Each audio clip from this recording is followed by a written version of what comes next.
This is Hidden Killers Week in Review. A look back at the most prolific stories of the week.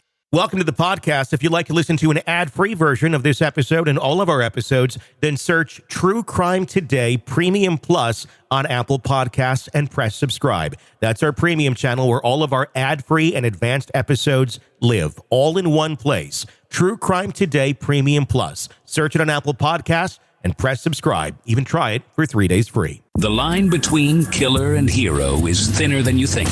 You're listening to Hidden Killers with Tony Brueski, featuring retired FBI special agent and chief of the Counterintelligence Behavioral Analysis Program, Robin Dreeke. There has been a new statement as of today, as of our recording, from Diddy's attorneys. They are now asking for the names of those who are accusing him, so they can, essentially they're arguing so they can prepare for effective trials.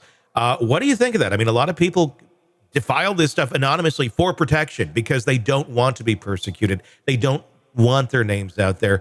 If they are the victim of these crimes, they shouldn't have to have their name out there if they are the victim. But the Diddy crew is saying, nope, we want to know the names. The judge is yet to decide on any of this. But what's your thoughts on that? Yeah, I'd be scared. Yeah. I as a, for the prosecutor, I wouldn't want those names out there either. I mean, and one of the reasons why, again, this is pure Robin Dreeke's conjecture on this. One of the reasons why the judge has denied bail is because of potential jury tampering issues.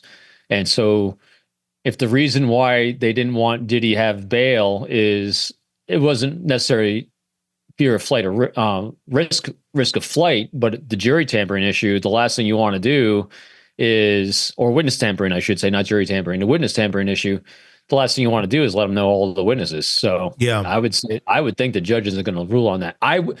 And also, if you want more people to be inspired to come forward, you have to allow them to feel safe in which to do so that there won't be reciprocity, because they still don't know. And like you said, the floodgates are opening. And not yet. What you have is a small crack in a dam, and there's some water starting to trickle through it. The amount of water that gets through is going to determine the amount of erosion around the sides. They're going to see if it can be more volume coming through. Mm-hmm. But if there is a good defense attorney or person plugging up the holes as they're trickling through, the water's not going to get worse coming through. True. And so and what those plugs are is feelings of unsafe presented by Diddy and the crew, because people still don't exactly know, I think, exactly the reach he has even behind bars, and who is on that network that can still submarine you, your career, your reputation. And also people that might be inspired to come forward to be a witness were probably doing things that they're going to be ashamed of. Yeah. And that's the other challenge here. When dealing with and working with people that, and we deal this all the time with children that are victimized by predators, is educating and informing and allowing a child or a victim to feel safe and not ashamed of their behavior, and let them know and be embraced by the fact that they were victimized. There is no shame in being victimized. And so I think that's going to be part of this too, is how do you get that message out there that there's no shame because you were victimized? Because a lot of times people that have been victimized think it's their fault. Sure. I shouldn't have been there. I shouldn't have made that choice or decision. It's all my fault. And they're ashamed of those choices they made. But at the same time, no, you went there under good intentions and you were victimized while you were there. I think that's going to be a difficult thing for a lot of people, especially well-known people, celebrities and such, that participated in some of these things, because I think there is probably a lot of shame there if they look back on maybe either some of their younger days, some of their more inexperienced days, or some of the days where they were just flat out drugged at the party, because we see the allegations in that of possibly GHB being in some of the baby oil or some sort of drug, which would, lower a person's inhibitions and their decision-making skills. If one was at one of these parties thinking, oh, this is going to be some sort of sex thing and I'm into that, if that's what they're into. But if they're assuming it was all legal on the up and up, maybe didn't know where these people came from or that they were trafficked, if they did participate, if they were drugged, if they were under the influence, that's going to be a big content or a big point of shame for them to look back and go, oh my God, I can't believe I did that. I mean, it's like if you look back on a younger day when you drank too much or something, you did something stupid, not saying rape, but I'm just saying, we all have done dumb things. You have shame. And if something involved that, or not even rape, but just having consensual sex, but it turns out it ended up being with someone underage and you didn't know it, or it was a sex worker or something of that nature, there's going to be so much shame. And it's not so much just the shame that they don't want to harm their image and just the public perception of them, but I think it opens them up to lawsuits probably then from the sex workers, from whoever may have been there. And they don't want to open up themselves to that sort of liability, although at the same time, they may have also been a victim. I'm specifically speaking more so for some of the younger folks who are in the circle of Diddy. I was talking with Banfield the other night on News Nation. We were talking about this specifically. And I want to say this, there's been no accusations, no solid evidence, nothing about Justin Bieber being at any of these parties or that he was participating. But there's a lot of accusations that have floated out there. Let's just say theoretically he was at some of these parties. Incomplete theory. This is just conjecture. He was someone who was groomed by Diddy from the age of like 14 on up to think this was normal. This was life.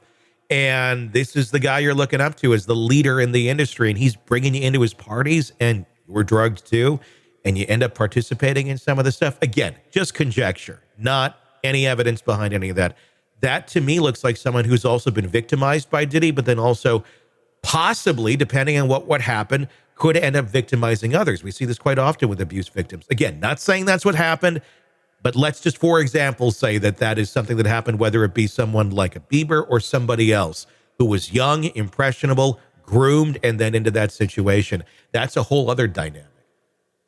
Yeah, it's a very accurate dynamic in how these things work. I mean, this is how cults work. Mm-hmm. When you have someone that indoctrinates you and gets you over that initial hurdle because you're groomed into thinking this is going to be normal behavior. And then once you do it once, and then it's all validated, that behavior is validated by the groupthink around you. So the next time you do it, it's no longer a big deal. And that just becomes part of what's normal behavior for them, even though it might be abhorrent behavior for the culture and society at large because of the destructive nature of the relationships and the behaviors. The recent example of the John Doe that was talking about how, he was excited to finally go to a white party. Yeah. And the claim is that Diddy said, pull down your pants, and his private parts get cupped and held. And he thought it was horrible, but the way that Diddy presented it was so normal. This is what we normally do. And so I guarantee you that after that first time like that, it became less of a shock if it was done again, and becomes normalized and accepted by the people around you. So then it becomes even then more tempting if someone tells you to now do that and go indoctrinate someone else, because you know how it's done. You're part of this. And so again, your mindset, when you're surrounded by a lot of people that are saying this is normal behavior, becomes part of your norm until someone comes in and says, hey, which they all needed desperately, was a loving critic and say, this is not normal. This is not healthy. And this is destroying lives. Welcome to the podcast. If you'd like to listen to an ad-free version of this episode and all of our episodes, then search True Crime Today Premium Plus on Apple Podcasts and press subscribe. That's our premium channel where all of our ad-free and advanced episodes live, all in one place. True Crime Today Premium Plus. Search it on Apple Podcasts and press subscribe. Even try it for 3 days free. All right, true crime addicts, let's cut the crap.